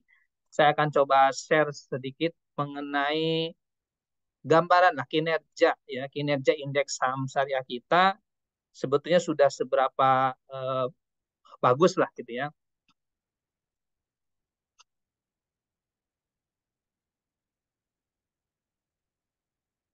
Baik, mungkin bagi sobat Ginpes yang baru join, baru pertama kali ikut di webinar Zoom ini ataupun yang nonton di Facebook ya. Perkenalkan saya Sutrisna Mijaya dari Divisi Islamic Services CGS CMB Sukses Indonesia. Nah, di sesi kedua ini saya sendiri akan menyampaikan materi mengenai bagaimana cara melakukan ataupun transaksi eh, jual beli saham syariah. Tapi sebelumnya kita coba akan diskusi sedikit ya mengenai kinerja indeks syariah kita. Ya mungkin memang kalau kita lihat ya indeks ini menjadi acuan lah khususnya bagi kita investor pemula apalagi ya investor pemula yang mana nggak tahu misalkan kita waduh nggak ada gambaran nih saya baru jadi investor gitu ya saya mau transaksi saham syariah mana yang bagus gitu ya. Kan pasti bingung tuh patokannya kemana gitu ya ada referensi atau enggak gitu ya. Nah itu di bursa kita di Bursa Efek Indonesia itu ada pengelompokan indeks indeks saham syariah ya ada indeks saham syariah Indonesia kita singkat ISSI gitu ya ada juga Jakarta Islamic Index ada juga Jakarta Islamic Index yang totalnya ada 70 perusahaan syariah, ada juga indeks growth ya, indeks growth ya Islamic growth gitu ya. Ada juga indeks MES ya, indeks MES BUMN ini indeks yang memang dibuat oleh ya kerjasama antara MES gitu ya dengan perusahaan BUMN yang mana memilih beberapa atau 17 perusahaan syariah yang liquid ataupun yang bagus. Nah, memang ini bisa jadi acuan bagi para investor pemula khususnya. Jadi nggak bingung kalau misalkan saya mau mencari perusahaan-perusahaan yang liquid versi syariah, ya bisa melihat ke indeks Jakarta Islamic Index, gitu ya. Atau kalau misalkan saya mau pengen investasi tapi di perusahaan-perusahaan BUMN saja gitu, yang masuk saham syariah, nanti bisa lihat di indeks BUMN ataupun yang MES BUMN, itu.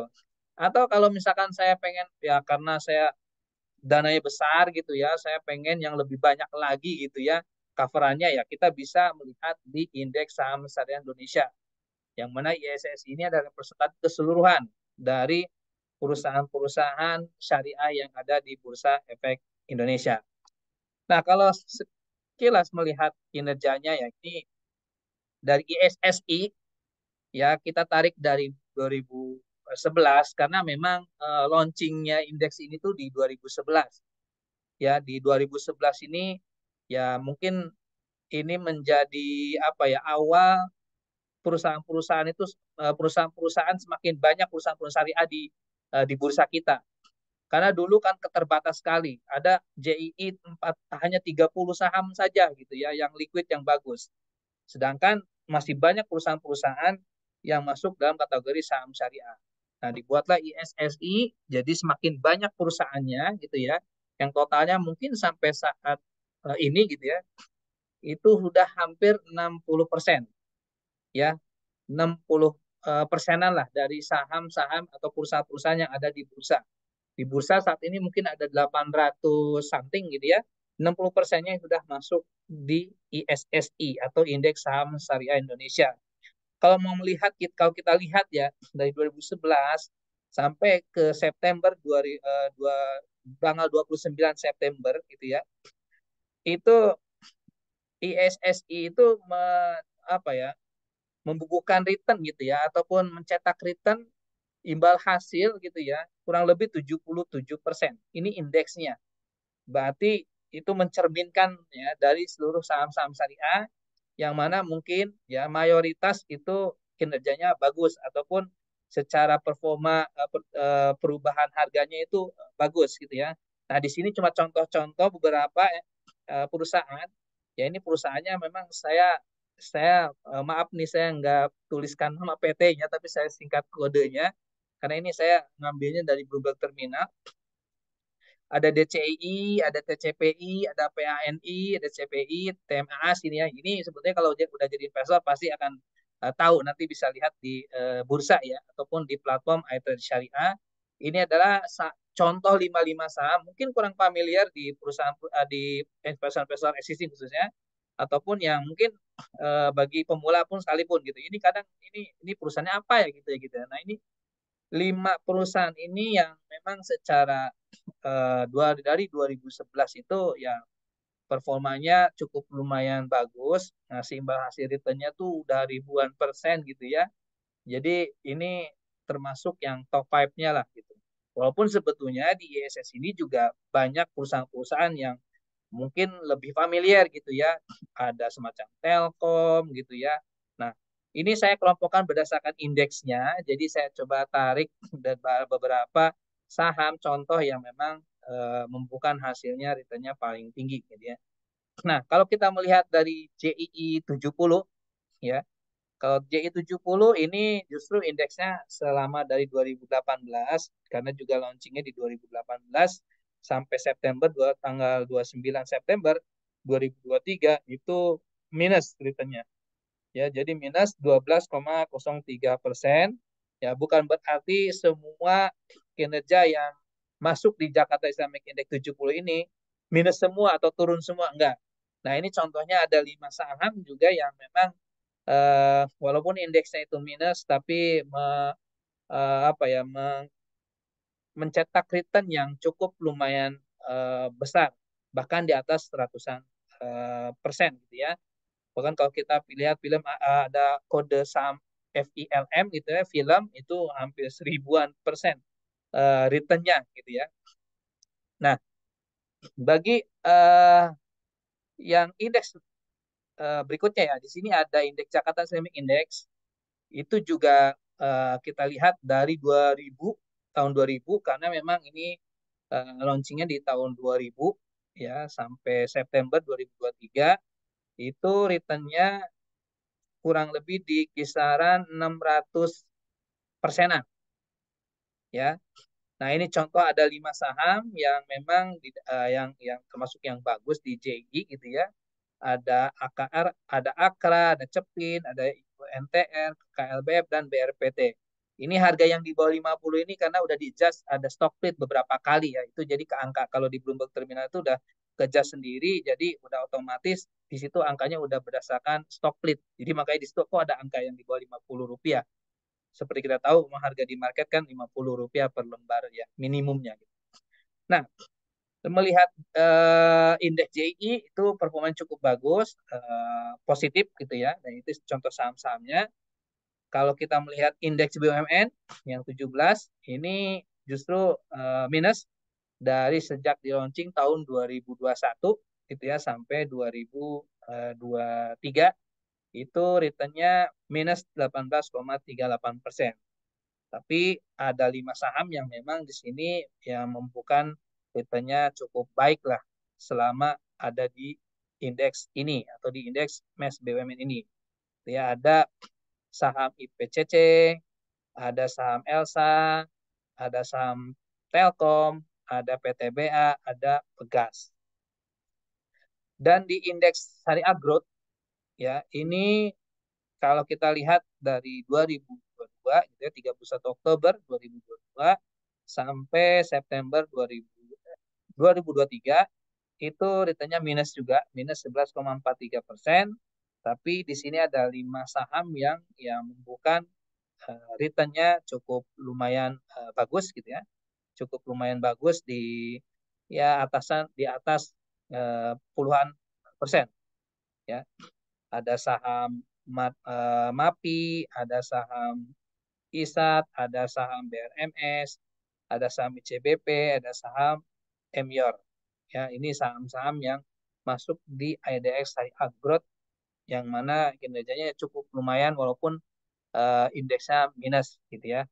Nah, sekarang bagaimana kalau misalkan kita mau beli sahamnya gitu ya. Ini kan kita tahu oh ada misalkan ini indeks JI ini cukup lumayan bagus nih, udah paling lama gitu dari tahun 2000 sampai 2023 ternyata indeksnya cukup lumayan positif, bagus 600 persenan gitu ya. Dan saham-sahamnya juga di situ kita bisa lihat gitu ya. Nah, ketika kita tahu ya bagi pemula khususnya ya kita tinggal masuk ke bursa gitu ya. Ya syaratnya jadi investor dulu gitu ya. Jadi investor, daftar jadi investor ke perusahaan sekuritas gitu ya.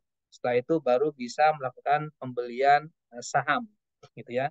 Ya sederhana aja kalau misalkan Bapak Ibu jadi investor kan sekarang seperti tadi Mas Dari bilang sekarang sudah online gitu ya, udah zamannya digital gitu ya, udah full online. Jadi Bapak Ibu yang mungkin di luar Jawa pun udah bisa buka akun ataupun jadi investor gitu ya, cukup dengan akses ataupun ya meluangkan waktu ya, beberapa menit gitu ya, itu bisa jadi investor dengan akses secara online gitu ya, full online gitu ya, udah bisa tuh menjadi investor.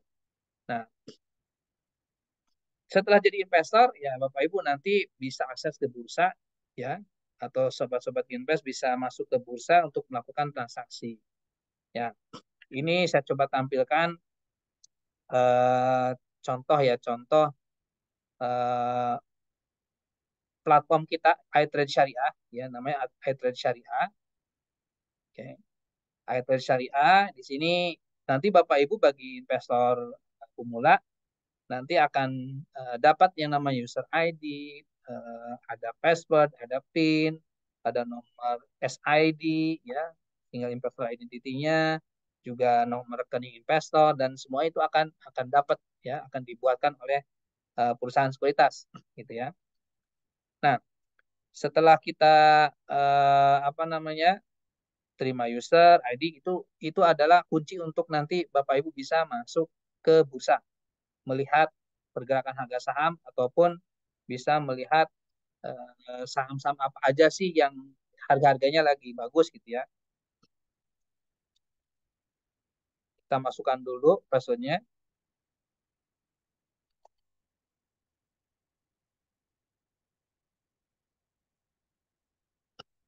Nah, ini tampilan default awalnya seperti ini, Bapak Ibu. Jadi ketika masuk ke apa namanya ke Eden Syariah, nanti Bapak Ibu atau sahabat Genpes bisa lihat di situ ada saham-saham atau apa ya pergerakan harga saham gitu ya, yang mana setiap menit atau detiknya itu terus selalu bergerak ya. Ini yang Bapak Ibu lihat di sini nih harga-harga saham-saham yang ada di bursa yang mana hanya saham syariah saja yang bisa ditransaksikan melalui platform ini. Itu ya. Jadi kita bisa lihat harga-harga saham misalkan kita mau lihat United Tractor, UTR gitu ya. Tadi saham-saham yang secara kinerjanya bagus gitu ya. Juga ada saham Mayora, Akra, BRMS atau mau lihat Indosat ya. Nanti kita bisa lihat di sini harganya per lembar. Di sini Akra harganya 1.465.000. Terus juga harga Indosat itu harganya 9.475 gitu ya. Terus apalagi tadi kita melihat misalkan saham-saham yang di DI misalkan. Ini saham eh, Kalbe Farma dengan BRPT misalkan berapa harganya kita lihat di sini ya. BRPT harganya saat ini di 10.005 rupiah ya. Terus juga ada eh, KB Farma gitu ya. Kita lihat harganya di 1.700. Ya, ini harga-harga saat ini per hari ini ya. Jadi harga masih terus bergerak berubah-berubah selama jam perdagangan. Ya, jam perdagangannya dari mulai hari Senin sampai hari Jumat gitu ya.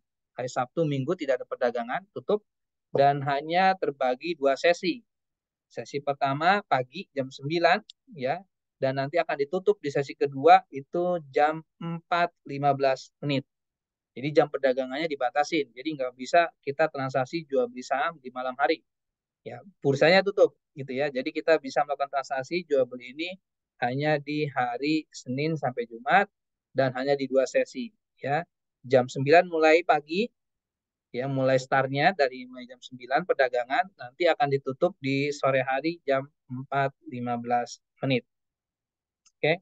Nah, ini kita bisa lihat tuh saham-saham yang kita mau pantau gitu. Misalkan, oh saya udah tahu nih saham-saham di indeks JI, misalkan saya mau beli saham Kalbe Farma tadi ya udah kita buka ya. Di sini ada Kalbe Farma gitu ya, beli ya tinggal klik buy seperti ini. Ya, beli terus berapa yang mau kita beli gitu ya. Mau kita beli berapa? Misalnya satu lot. Sorry, kita satu lot ini 10 ya. Ini satu lot. Oke. Satu lot harganya berapa? Gitu ya. Nah, harganya balik lagi lihat di market itu harganya berapa sekarang yang lagi tawar menawar. Di sini lagi tawar menawar ada kolom bid ini investor yang nawar beli, over ini investor yang sedang nawar sorry, yang lagi antri mau jualan. Dia lagi tawar menawar di sini. Jadi akan ketemu antara investor yang nawar paling tinggi dengan investor yang mau jual paling rendah. Ya kalau kita lihat antrian paling atas nih, kita anggap yang paling atas ini angka urutan nomor satu gitu ya. Urutan satu, antrian kedua, terus sampai bawah gitu ya. Begitupun di sini yang mau jual over ini antrian pertama, antrian kedua, antrian ketiga. Kalau kita lihat di sini investor yang mau beli yang berani nawar paling tinggi di 1.695. Sedangkan yang jual di 1.700. Gitu ya. Ini lagi tawar menawar. Kalau saya mau beli, ya tinggal misalkan masukkan berapa, satu, mau nawar di berapa kita. Kita misalkan di 1.685 misalkan. Ya di sini misalkan yang ketiga. Ini screen-nya nggak masuk semua ya Bapak Ibu ke ataupun Sobat Genpes semuanya. Ke bawahnya itu masih ada lagi gitu. Ya kalau kita tarik di sini nih kita mesti ke bawah lagi tuh masih ada. Ya. Anggaplah saya mau antri paling bawah misalkan di 1.650. Boleh silakan. Saya antri di sini antrian yang paling bawah. Ya, jadi antrian ke 10 ya. Satu, dua, tiga terus sampai 10. Karena di sini prioritasnya harus habis yang antrian pertama. Nanti kalau habis antrian pertama naik antrian kedua terus seperti itu. Anggaplah saya mau beli di 1.650. Misalkan tinggal input harganya ya, terus nanti kita tinggal lihat di sini berapa nilai rupiahnya yang dikeluarkan untuk beli satu lotnya saham si Kalbe Farma ini. Satu lotnya kisaran 165.000 rupiah. Ini belum termasuk biaya. Nah, ada biaya ketika pembelian. Ya, di sini kalau kita lihat di sini ada angka keriting 299 rupiah. Ini adalah biayanya yang dibebankan kepada investor ketika beli. Ya, begitupun nanti jual. Kalau saya jual ya ada biaya jual ya. Gitu. Nanti di sini akan kelihatan berapa sih nilai keseluruhan itu dengan termasuk biaya. Nanti akan motong dari rekening. Nah, di sini kita lihat ya, di sini ada dana rekening cash yang kita tersedia 145.000 itu ya. Kalau cashnya segini berarti dengan nilai pembelian satu lot 165 ini kurang, tidak cukup gitu ya. Nah, jadi kita beli ya mungkin kalau Kalbe Pama nggak belum bisa beli nih gitu karena dananya kurang gitu ya. Kalau misalkan mau beli Kalbe Farma, ya kita harus transfer lagi ke rekening dana investor kita. Nanti Bapak Ibu atau Sobat Ginvest akan terima nomor rekening dana investor namanya. Nah, nanti kita top up transfernya ke situ. Untuk supaya saya bisa beli saham Kalbe Farma ini misalkan. Saya uangnya ada 145.000. Sedangkan saya beli Kalbe Farma satu lotnya 165.000. Jadi saya tambahin aja misalkan 50.000 lagi misalkan supaya bisa beli saham Kalbe Farma. Tinggal transfer. Nanti transfernya bisa mobile banking atau ke ATM juga bisa. atau ke bank juga langsung bisa gitu ya. Terserah. Nah, itu. Oke. Nah, ini contohnya ya. Nah, saya lanjutkan dulu di materi. Ini dari beberapa indeks ya, dari indeks ISSI, indeks JI 70, JI 30, MES BUMN, IDX Syariah Growth. Ya, saya saring ada 5 saham yang memang kalau kita compare dengan harga wajarnya gitu ya, kalau kita ngomong harga wajarnya gitu ya, ini juga narik dari Bloomberg Terminal bersama konsensus ya para analis gitu ya, melihat harga saham-saham kelima ini tuh berapa gitu ya. Jadi biar lebih objektif gitu, jadi beberapa analis kita lihat berapa sih view mereka memvaluasi harga-harga saham ini gitu ya. Kalau kalau kita lihat ini harga pasar ini harganya harga per tanggal hari Jumat lalu ya, tanggal 27 Oktober ya. Harga wajarnya menurut konsensus itu ya, itu saham MDKA ini di harga 3.700-an. Oke, dengan harga di pasar saat ini 2.300-an atau minggu lalu itu 2.330-an, itu ada potensi upside 60%. Ini cukup besar sekali.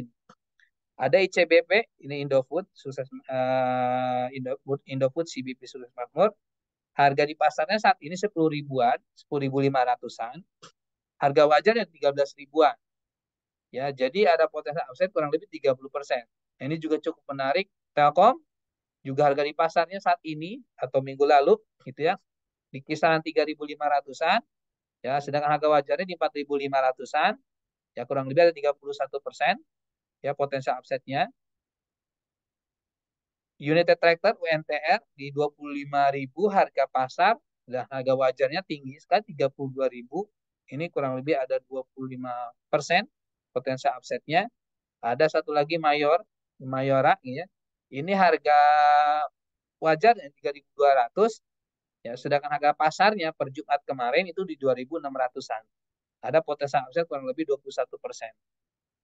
Nah, misalkan ya, ini bukan rekomendasi, tapi ini adalah berdasarkan apa namanya konsensus dari beberapa analis ya. Ini melihat harga wajarnya karena memang sebetulnya kalau melihat harga wajar kita perlu evaluasi sendiri.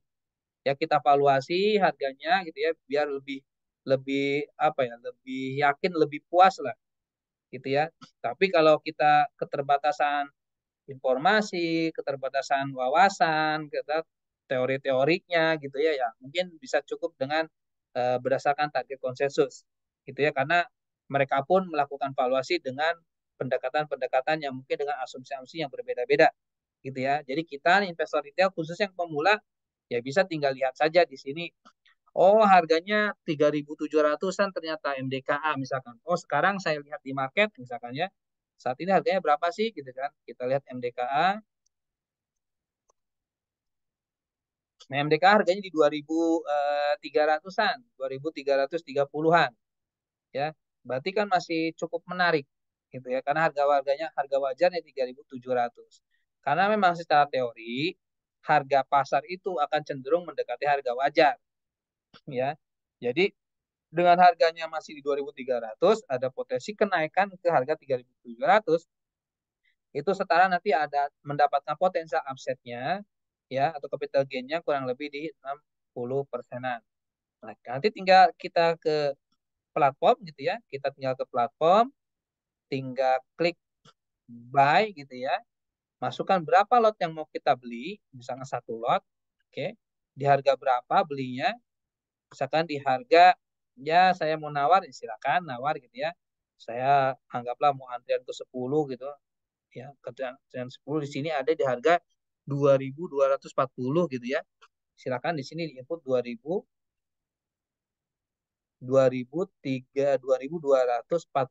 ya, silakan ya nawar ya. Ya itu haknya pembeli, silakan nawar ya serendah mungkin ya. Dan begitupun investor jual pun punya hak juga ya, jual setinggi mungkin gitu ya. Cuma ya pertanyaannya, kalau saya nawar yang antrian ke 10 ya, sedangkan di atas ini masih banyak yang belum dapat juga gitu untuk nawar beli, ya kemungkinannya probabilitasnya mungkin ya kecil banget gitu untuk dapat sahamnya hari ini gitu ya. Karena saya nawarnya antrian paling ke 10 paling bawah gitu ya. Nah, jadi ya kemungkinannya belum dapat lah sahamnya kalau saya nawar di paling bawah gitu ya. Tapi kalau kita mau lihat berapa sih satu lotnya, di sini bisa kelihatan angkanya di 224.406 rupiah ya. Ini koma di belakangnya, ini yang titik belakang 56 ini diabaikan saja. Jadi kita bisa tahu, oh slotnya 200 lah, saya kurang nih uangnya, cuma ada 145 ribuan ya. Ya kita transfer dulu. Oke, di sini ada nggak yang harganya misalkan terjangkau gitu ya. Ini harganya yang 2000 misalkan nih harganya apa namanya? Harganya tinggi-tinggi semua ya, nggak ada yang di bawah 1000 gitu ya. Jadi harganya dengan cash ini saya harus transfer top up dulu gitu ya. Oke. Nah, nanti tinggal beli, ya anggaplah saya misalkan, oh ini MDK, saya udah tahu sahamnya nih lumayan bagus gitu ya, dan harga wajarnya juga masih tinggi, harga pasar saat ini masih tergolong murah gitu ya, kita tinggal masukkan ya kodenya gini, seperti ini MDKA gini ya, terus nanti tinggal klik beli. Sudah kita masukkan tinggal lotnya berapa dan di harga berapa. Kalau mau langsung dapat tanpa ribet antri-antri lagi, tinggal lihat di harga overnya. Nih investor ada yang mau jual lebih murah nih di 2340 ya. 2340 ya. Kita input di sini 2340 juga. Ya, di sini kelihatan berapa rupiahnya. Tinggal buy gitu ya. Jadi gitu ya. Jadi sangat simple lah gitu ya untuk melakukan transaksinya ya. Dan kita juga bisa lihat nanti ketika misalkan anggaplah kita simulasikan yang ya harganya mungkin yang terjangkau, kita coba lihat saham-saham syariah dari sektor perbankan gitu ya, yang mungkin masih banyak yang murah-murah gitu.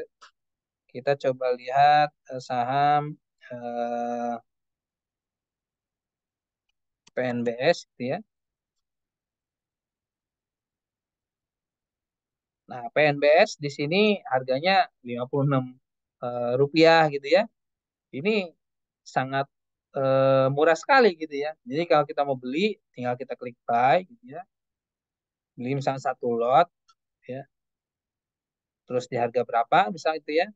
Harganya di harga 55, tinggal klik 55, tinggal buy, masukkan PIN. PIN juga nanti sobat-sobat invest ataupun Bapak Ibu yang baru jadi investor ini nanti juga akan dapat apa namanya? PIN-nya gitu ya. Tinggal nanti confirm ya, nanti akan muncul di sini. Ya. Nanti kalau kita lihat di order list gitu ya, nanti akan kelihatan. Ya, coba saya buka yang ini ya, yang di trade di stop ini. Dari lihatnya sini, kita kelihatan di sini saham yang kita barusan order gitu ya. Ada saham PNBS di sini. Kita perbesar, kalau kita perbesar kelihatan di sini beli. Sebelumnya saya tadi punya, tapi saya tadi sempat coba dijual gitu ya, dijual. Sekarang mau beli lagi, gitu ya, beli di harganya 55 gitu ya. Jadi ketika kita order, kalau statusnya masih di sininya open seperti ini nih, ya berarti ya sahamnya belum dapat. Jadi masih antri ya. Tapi kalau misalkan saya rubah orderannya gitu ya. Misalkan saya mau langsung dapat saham PNBS-nya, Panin Dubai Syariahnya, karena kita lihat di sini harganya, sorry ini koneksinya, sorry ya, maaf nih koneksinya. Anggap saya beli satu lot gitu ya, saya balik lagi mau beli PNBS gitu, satu lot. Tadi kan kita udah order tuh. Di sini kalau kita kelihatan ya udah order ya. Nah, saya misalkan mau berubah pikiran mau langsung dapat ya, kita tinggal berubah di sini, klik yang gambar apa gambar kayak pensil kecil itu. Di sini kita coba eh, rubah. Tadinya saya order di harga 55, saya mau langsung dapat ya saya rubah lihat di offer ini yang paling tinggi di harga berapa? Oh, di harga 57. Maka saya input 57. 57 satu lot. Kalau kita langsung klik command di sini, masukkan PIN-nya. tinggal confirm. Nah, di sini akan muncul kan ya, match ya, muncul match gitu ya. Berarti ya udah dapat ya. Saya beli sudah dapat ya tanpa antri lagi. Nah, caranya seperti itu untuk transaksi beli. Terus kalau saya mau rubah lagi harganya, ya sangat sederhana sekali, simpel. Nah, yang mungkin sobat-sobat Ginvest ataupun Bapak Ibu yang belum jadi investor ini ya, ya seperti yang tadi saya di awal bilang, kalau misalkan bagi pemula bisa melihat ya ke beberapa indeks yang sudah ada di bursa, gitu ya. Jadi Pak bisa jadikan referensi lah untuk bisa lakukan transaksi pembelian saham mana yang saham-saham yang bagus, gitu ya. Tadi contoh kalau kita lihat di sini ya ini saya filter dari beberapa indeks yang memang inilah saham-saham yang secara brand, secara produk ataupun jasa ya cukup lumayan bagus dan di compare dengan harga wajarnya pun masih termasuk tergolong under value atau masih murah itu. Baik, mungkin ini dari saya sobat-sobat Invest atau Bapak Ibu semuanya. Mungkin kalau ada pertanyaan silakan bisa ajukan pertanyaan.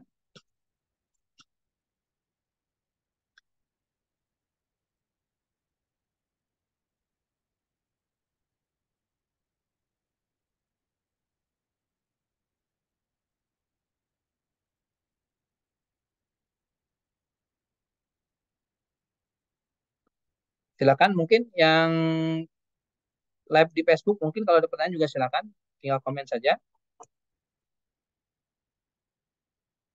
Oke, satu lagi ya. Jadi kalau misalkan saya sudah melakukan transaksi pembelian saham gitu ya. Kalau saya mau jual lagi boleh nggak? Diperbolehkan. Ya, jadi saya sudah beli saham tadi contoh PNBS ya. Kalau kita lihat di portofolio saya di sini gitu ya. Kalau kita lihat portofolio, sorry salah. Client info di sini portofolio saya. Ini saya nanti jangan tinggal diperbesar ya karena ini screen-nya kecil-kecil gitu ya. Tadi saya beli satu nih, satu ya dengan ya apa namanya di harga 57 gitu ya. Jadi saat ini saya punya satu lot. Tadi barusan beli ya. Kalau saya mau jual boleh nggak? Boleh, bisa. Ini contoh di sini ada beberapa saham lain yang memang sudah saya miliki gitu ya. Saham-sahamnya ada BRIS, ada BUMI, ada Jata. Jata, Bumi, BRIS, sama PNBS. Ini PNBS yang barusan tadi saya beli. Kalau misalkan saya mau jual, ya silakan jual. Misalkan ya kalau yang ini udah lama-lama nih saya jual, boleh nggak ya? Boleh, silakan. Bisa dijual keseluruhnya. Di sini ada misalkan ada punya BRIS 2 lot. Saya mau jual satu lot, boleh nggak? Boleh. Dijual semuanya, ya silakan juga. Nah, PNBS nih baru beli nih tadi gitu ya, hitungan menit ya mungkin 2 menit, 3 menit yang lalu gitu ya. Saya mau jual. Nih, mohon maaf ini kondisinya. Saya mau jual, misalkan. Oke. Nah, pas saya mau jual, tinggal klik saja di sini ada yang tanda panah warna hijau, ya. Ini sell, ini yang merah ini untuk beli. Kalau mau tambah lagi beli. Ya, kalau saya mau jual misalkan, karena kadang ada pertanyaan juga, kalau saya beli saham bisa nggak dijual lagi gitu, dengan hari yang sama gitu ya? Jawabannya bisa. Nah, saya coba ini simulasikan, saya mau jual saham yang tadi baru saya beli, saya punya satu lot, jadi di sini inputnya satu lot gitu ya. Di harga berapa? Kalau kita melihat apa namanya harganya itu kan kisaran 56, 57 gitu ya, masih di sekitaran itulah harganya. Masa nggak jauh-jauh dari situ ya harganya. Jadi kalau kita lihat kalau mau langsung terjual, gampangnya tinggal kita lihat investor yang nawar paling tinggi di harga berapa. Ya, kalau mau langsung terjual. Sama seperti tadi saya beli. Kalau saya antrinya paling bawah ya saya mungkin masih antri belum dapat. Tapi saya rubah harganya disesuaikan dengan yang investor mau jual, langsung dapat. Ya, sekarang anggaplah saya mau jual sekarang kebalikan.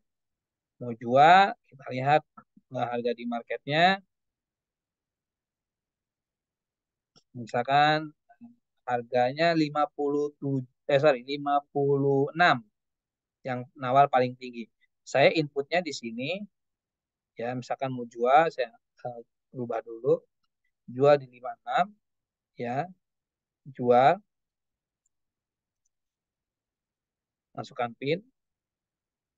Nah, di sini langsung muncul pop-up match, terjual. Jadi saham yang barusan tadi saya beli, ya, dan saya jual lagi di hari yang sama nih, itu diperbolehkan, gitu ya. Dan ini juga udah sesuai dengan fatwa DSN MUI, gitu ya. Kalau kita melihat di fatwa nomor 80 tahun 2011, nanti Bapak Ibu atau Sobat Invest juga bisa akses juga download fatwanya bisa di websitenya OJK, bisa di websitenya DSN MUI-nya langsung, ataupun bisa di microsite-nya ADX Islami. Gitu ya. Baik, ada pertanyaan? Saya coba cek. Dari Nova Adrianto. Cara menghitung harga pasar atau harga wajar dari mana ya, Kak? Oke, untuk melakukan valuasi harga wajar, harga pasar itu sebetulnya ada beberapa metode yang dilakukan para para analis atau para investor pada umumnya gitu ya. Ya sebetulnya ada dua pendekatan yang biasa dilakukan. Pendekatan yang menggunakan valuasi yang membandingkan gitu ya, rasio-rasio laporan keuangan. Ada juga yang eh, valuasi yang menggunakan pendekatan pakai metode-metode valuasi seperti free cash flow lah, ataupun dividend discount model, ataupun yang lainnya gitu ya. Nah itu metode-metodenya banyak yang biasa mereka lakukan atau para analis lakukan ataupun para investor-investor lakukan. Ya jadi valuasi ini memang sebetulnya mau yang absolut ataupun yang ya, ataupun yang apa yang sederhana sekalipun gitu ya, ya dari yang kompleks ataupun yang sederhana maksudnya itu sebetulnya outputnya ya kurang lebih juga nggak jauh-jauh beda gitu ya.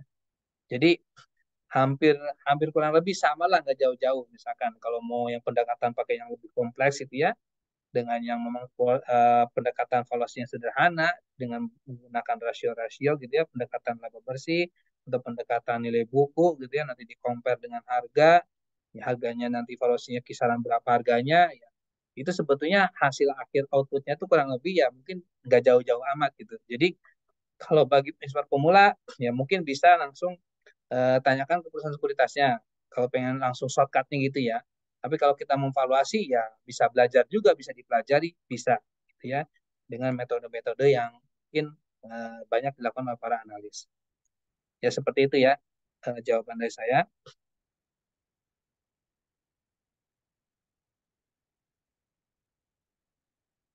Nah kalau gambarannya sih kurang lebih ya kalau kita sebentar saya coba.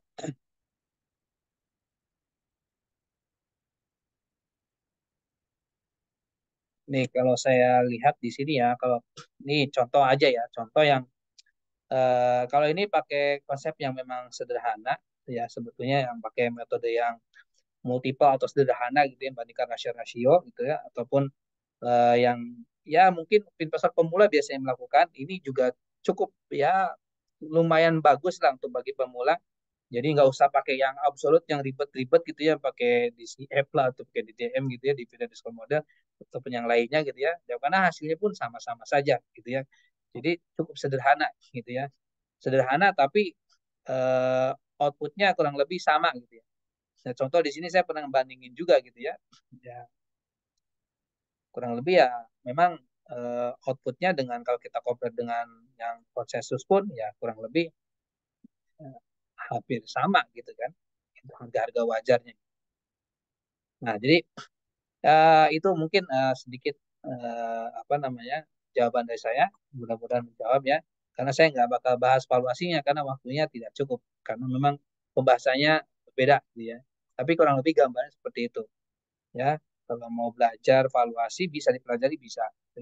Cuma kalau yang backgroundnya bukan orang accounting ataupun ekonomi ataupun orang yang manajemen keuangan ya mungkin agak effortnya agak lebih lah gitu untuk mempelajari valuasi ini. Gitu. Ya kalau lebih mudahnya bisa langsung tanya ke analis perusahaan sekuritas yang apa namanya ataupun ke kami gitu ya, ke riset kami bisa langsung tanyakan dan nanti bisa insya Allah riset kami akan membantu seperti itu. Oke, mungkin kalau nggak ada pertanyaan lagi saya akhiri ya Bapak Ibu semuanya atau sobat-sobatnya semuanya di sesi kelas pasti ya kelas pasti edisi pasar modal syariah kali ini. Ya, mudah-mudahan apa yang kita sharing ataupun yang saya sharing hari ini bermanfaat bagi Bapak Ibu semuanya atau sobat-sobat kita semuanya. Dan mohon maaf kalau ada salah-salah kata ataupun apa namanya yang mungkin tidak sesuai gitu ya. Ini mungkin bisa menjadi apa ya, eh, Bapak Ibu untuk belajar lebih ini lagi lah untuk khususnya pasar modal syariah gitu ya. Karena memang pasar ini termasuk yang baru, jadi Bapak Ibu benar-benar harus mempelajarinya tuh harus secara ya kontinu. Ya, di kami juga ada kelas-kelas edukasi, ya Bapak Ibu atau Sobat Ginvest bisa follow ya medsos kita. Nanti banyak informasi ataupun edukasi yang diadakan di sana.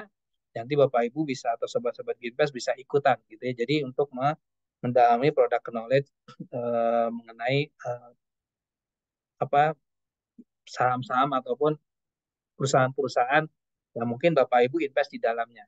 Seperti itu. Baik, mungkin ini dari saya. Kalau nggak ada pertanyaan lagi, kurang lebihnya saya mohon maaf. Assalamualaikum warahmatullahi wabarakatuh. Sampai ketemu di kelas pasti berikutnya.